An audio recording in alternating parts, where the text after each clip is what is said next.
नमस्कार. तर मला आज ऑर्डर आली होती मेहंदीची. तसं मी शेती करतेच रोजच. हाताला काही एवढा सराव नाही.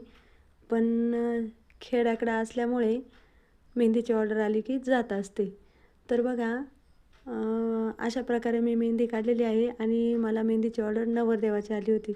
तर नवरदेवापेक्षा नवरदेवाच्या कलवऱ्याच अगोदर कांगावं करतात बरं का. मग काय होतं, त्यांना पाहिजे पार्लरवाली वहिनी. पार्लरवाली वहिनी पाहिजे, पण तिचे चार्जेस मात्र नकोसे असतात. खेड्याकडं नेहमी असंच असतं. तर तुमच्याकडे पण असंच असतं का? मला कमेंट करून सांगायला विसरू नका. आणि मी तोडक्या-मोडक्या पद्धतीत अशी मेहंदी काढायचा प्रयत्न केला. तर माझी मेहंदी तुम्हाला कशी वाटली कमेंट करून नक्की सांगा.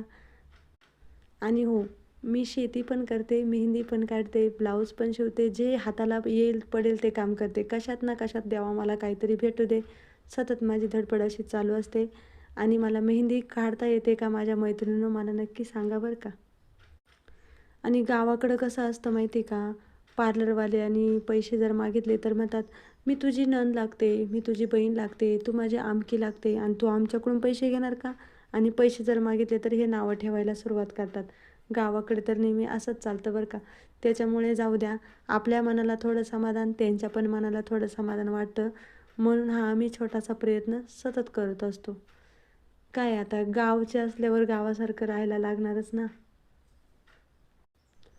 तर तुम्हाला माझी मेहंदी कशी वाटली कमेंट करून सांगायला विसरू नका आणि तुमच्या ताईला, या शेतकरी ताईला सबस्क्राईब करायला पण विसरू नका.